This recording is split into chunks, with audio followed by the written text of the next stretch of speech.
Welcome to the another recipe. ಇವತ್ತಿನ ರೆಸಿಪಿಯಲ್ಲಿ ಬನ್ಸಿ ರವಾನ use ಮಾಡಿಕೊಂಡು ಅವರೆಕಾಳು ಉಪ್ಪಿಟ್ಟನ್ನ ಹೇಗೆ ಮಾಡೋದು ಅಂತ ನೋಡೋಣ.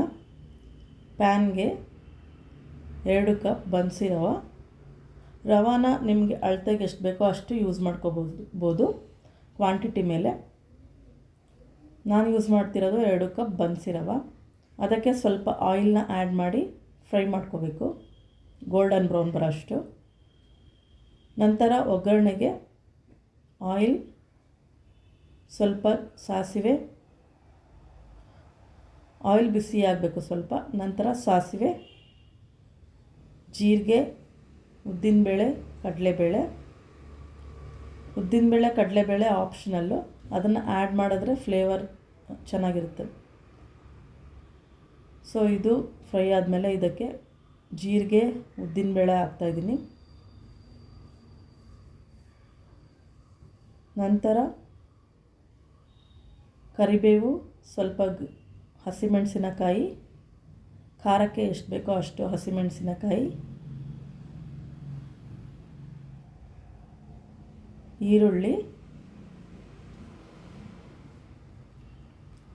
ಈರುಳ್ಳಿನ ಸ್ವಲ್ಪ ದೊಡ್ಡದಾಗಿ ಸ್ಕ್ವೇರಾಗಿ ಕಟ್ ಮಾಡ್ಕೊಂಡಿರಬೇಕು. ಚಿಕ್ಕದಾಗಿ ಕಟ್ ಮಾಡಿಕೊಂಡ್ರೆ ಅದು ನೀರಲ್ಲಿ ಬೆಂದ ಮೇಲೆ ಅದು ಕಾಣಿಸೋದೇ ಇಲ್ಲ ಈರುಳ್ಳಿ, ಅದಕ್ಕೋಸ್ಕರ. ನಂತರ ಟೊಮೆಟೊ,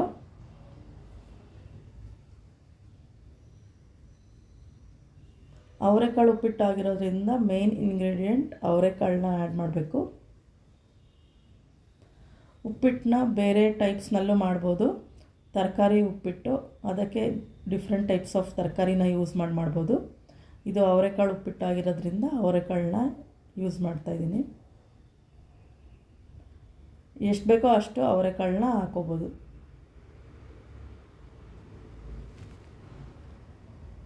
ಇದೆಲ್ಲ ಸ್ವಲ್ಪ ಫ್ರೈ ಆಗಬೇಕು. ಆನಿಯನ್ ಸ್ವಲ್ಪ ಟ್ರಾನ್ಸ್ಲೆಂಟ್ ಆಗಬೇಕು ಮತ್ತು ಟೊಮೆಟೊ ಸ್ವಲ್ಪ ಸ್ಮೂತ್ ಆಗಬೇಕು. ಅಷ್ಟೋ ತನಕ ಇದನ್ನು ಫ್ರೈ ಮಾಡಿಕೊಂಡು ಅವರೆಕಾಳನ್ನ ಆ್ಯಡ್ ಮಾಡಿ ಬೇಯಿಸ್ಕೋಬೇಕು. ಇದೆಲ್ಲ ಬೆಂದಮೇಲೆ ಸ್ವಲ್ಪ ನೀರು ಹಾಕೋಬೇಕು.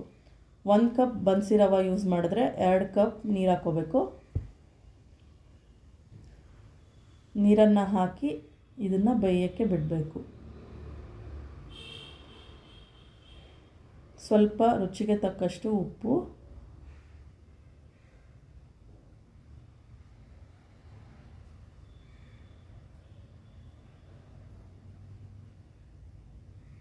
ತುರಿದ ಹಸಿ ಕೊಬ್ಬರಿ,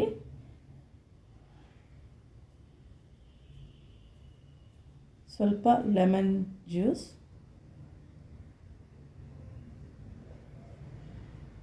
ಇದೆಲ್ಲ ಕುದೀತಾ ಇರಬೇಕಾದ್ರೆ ಅದಕ್ಕೆ ಫ್ರೈ ಮಾಡಿಟ್ಕೊಂಡ ಬನ್ಸಿ ರವಾನ ಆ್ಯಡ್ ಮಾಡಬೇಕು.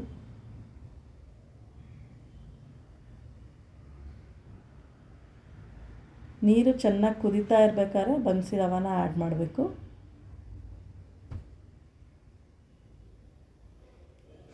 ಇದನ್ನೆಲ್ಲ ಕಲಿಸ್ಬಿಟ್ಟು ಇದನ್ನು ಸ್ವಲ್ಪ ಬೇಯೋಕ್ಕೆ ಬಿಡಬೇಕು.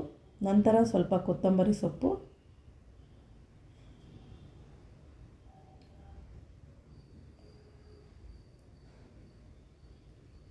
ಇಷ್ಟು ಕುದೀತಾ ಇರಬೇಕಾದ್ರೆ ಅದು ತುಂಬ ಸಿಡಿತಾ ಇರುತ್ತೆ. ಸೊ ಅದಕ್ಕೋಸ್ಕರ ಅದಕ್ಕೆ ಪ್ಲೇಟ್ನ ಮುಚ್ಚಿಬಿಟ್ಟು 5 ಮಿನಿಟ್ಸ್ ಬೇಯೋಕ್ಕೆ ಬಿಡಬೇಕು.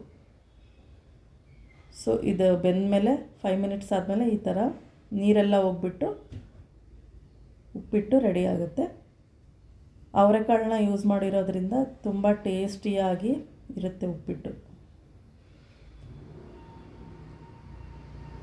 ಟೇಸ್ಟಿಯಾದ ಉಪ್ಪಿಟ್ಟನ್ನ ತುಂಬ ಕಡಿಮೆ ಸಮಯದಲ್ಲಿ ಮಾಡ್ಕೋಬೋದು.